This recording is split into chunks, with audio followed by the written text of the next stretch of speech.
সুপ্রিয় শিক্ষার্থী, তোমরা নিশ্চয়ই সবাই ভালো আছো। আজকে আমি তোমাদের পঞ্চম শ্রেণীর গণিত বইয়ের অনুশীলনী 4-এর 4 নম্বরের গাণিতিক বাক্য সত্য করার জন্য ক এর মান নির্ণয় করব। অর্থাৎ এক কথা আমরা মান নির্ণয় করব। আমাদের একটি বাক্য দেওয়া আছে, এই বাক্যে যে কোনো একটি জায়গায় ক দেওয়া আছে, এই কটির মান আমরা নির্ণয় করব। তো প্রথমে আমরা 4 নম্বরের 1-এ যাব। 4-এর 1 আমরা প্রশ্ন জায়গায় লিখি ক যোগ 9 সমান 15। এই বাক্যটি ক এর মান নির্ণয় আমরা কত হবে সেটি নির্ণয় করব। ক এর মান নির্ণয় করব, তাহলে আমাদের কাজ হবে দেখো এই বাক্যটি প্রথমেই ক যোগ 9 সমান 15 আছে। অর্থাৎ ক এর জায়গায় কত যোগ করলে, অর্থাৎ এই 9 এর সাথে আমরা এখানে কত যোগ করলে 15 হবে। আমরা কিন্তু মুখে মুখে হিসাব করতে পারি যে 15 হবে, তাহলে 9 এর সাথে কত যোগ করলে 15 হবে? 9 সাথে কত যোগ করলে 15 হবে? দেখো আমরা 9 এখানে আছে, 9 এর সাথে আর কত যোগ করলে 15 হবে? 9 আর 6 হলে 15 হবে, সেটা আমাদেরকে প্রমাণ করতে হবে। তাহলে আমরা একটু প্রমাণ করে দেখি। তাহলে আমাদের যেহেতু আর এই বাক্যের সমান আছে, সমান থাকলে বাদ দিতে হবে, সমান থাকলে বাদ দিতে হবে, বাদ। তাহলে আমরা কিসের মান বের করবো? কর মান। কটাকে আমরা রাখলাম, এবারে সমান দিয়ে সমানে পরে কত আছে? 15টা পুরোপুরি আমরা লিখে নিব। এরপর দেখো আমাদের বাকি আছে যোগ 9, শুধুমাত্র যোগ 9 বাকি আছে। সমানে এক পাশ থেকে আরেক পাশে গেলে ওর প্রকৃত যে মান সেটা চেঞ্জ হয়ে যায়। অর্থাৎ এটা যোগ 9 আছে, এখন আমাদের যেহেতু সমানের আরেক পাশে যাবে এই জন্য এটা বিয়োগ হয়ে যাবে, বিয়োগ 9। এখন আমরা আবার আসবো বা ক, আমাদের যেহেতু মান বের করতে ক থাকবে, 15 থেকে 9 বাদ দিলে কত থাকবে? 6। অর্থাৎ কর মান কত হবে? ক সমান 6। আমাদের প্রমাণ করি, প্রমাণ আমরা একটু প্রমাণ করতে পারি। যেমন ক যোগ 9 সমান 15। অর্থাৎ ক জায়গায় আমরা কি লিখবো? ক জায়গায় 6 যোগ 9 সমান 15। তাহলে দেখো আমাদের বা 9 6 15 সমান 15। অর্থাৎ এটা প্রমাণিত। অর্থাৎ এটা কি বললাম? 9 মধ্যনাশী প্রমাণিত। আমরা কি সবাই বুঝতে পেরেছি? আমরা কি এটা বুঝতে পেরেছি সবাই? এইভাবে আমাদের প্রমাণ করতে হবে। এখন আমরা যদি 2 নম্বরটি দেখি, 2 নম্বরে দেখো আছে ক বিয়োগ 12 সমান 25।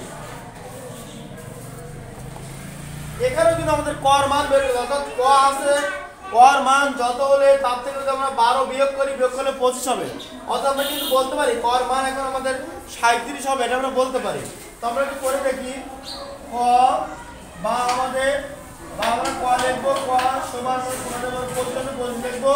এবার এটা যোগ আছে, যোগ আছে, বেশি গেলে যোগ হবে 12। বা ক সমান 2 আর 5 7, 1 আর 2 3 37। অর্থাৎ কর মান কত হবে? 37। অথবা আমরা যদি বলি ক এর স্থানে যদি আমরা 37 বসাই তাহলে অঙ্কটি সঠিক হবে।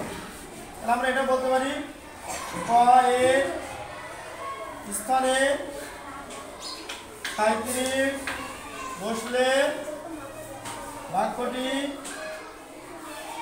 সত্য বা সঠিক হবে। সঠিক লিখতে আমরা সঠিক হবে। আমরা কি বোঝাতে পেরেছি? এইভাবে কিন্তু আমাদের করতে হবে। এরপর আমাদের আছে 3 নম্বরে যদি আমরা দেখি, তাহলে খেয়াল করি সবাই। 3 আছে 2 গুণ ক সমান 22। আমরা আবার যদি কর মান বের করে বাদ দেবো, ক সমান 22। এখন দেখো এটা কিন্তু আমাদের 2 কিন্তু গুণ আকৃতি, যদি 2 এর আগে যোগ বা বিয়োগ কিছুই নেই, তাহলে যেহেতু 2 কর গুণ আছে, অর্থাৎ এটাকে আমরা ভাগ করবো, 2 দিয়ে ভাগ করবো, বলে 22 এর 2 দেওয়া কি 11 হবে। অতএব ক সমান কত হবে? 11। এটা কিন্তু তাহলে আমরা কর মান বের করবো, অর্থাৎ ক এর মান 11। আমরা এটাও লিখতে পারি, অর্থাৎ ক এর মান 11। এইভাবে আমরা করতে পারি। এরপরে আমাদের আছে 4 নম্বরটি আমরা দেখি তারপরে ক ভাগ 8 সমান 7। আমরা আবার বাদ দেওয়া শুরু করবো। বা ক মান দেবো এখানে আবার 7 আছে, ভাগ আছে, 8 গুণ হবে 7 আর 56। ক মানে কত হবে 56 বা ক সমান অতএব ক সমান 56। অতএব ক এর মান 56 হলে বাক্যটি সঠিক হবে, তাই না? আপনারা কিন্তু এভাবে করতে পারেন। তাহলে বাক্যটি কি? অতএব ক এর মান 56 হলে বাক্যটি সত্য হবে। আমরা কি বোঝাতে পেরেছি? আমরা তো এখানে এই কথাটা লিখতে পারি, ক এর মান 11 হলে বাক্যটি সত্য হবে, বাক্যটি সত্য হবে। আমরা কি সবাই বুঝতে পেরেছি? এভাবে কিন্তু আমরা এই মানগুলো নির্ণয় করব। এরপরে আর 2টি অঙ্ক আছে, এই 2টি অঙ্ক তোমরা বই বের করে তোমরা করার চেষ্টা করবে, 5 এবং 6। ধন্যবাদ তোমাদের সবাইকে। এভাবে তোমরা বাড়িতে বারবার প্র্যাকটিস করলে অবশ্যই তোমরা পারবে।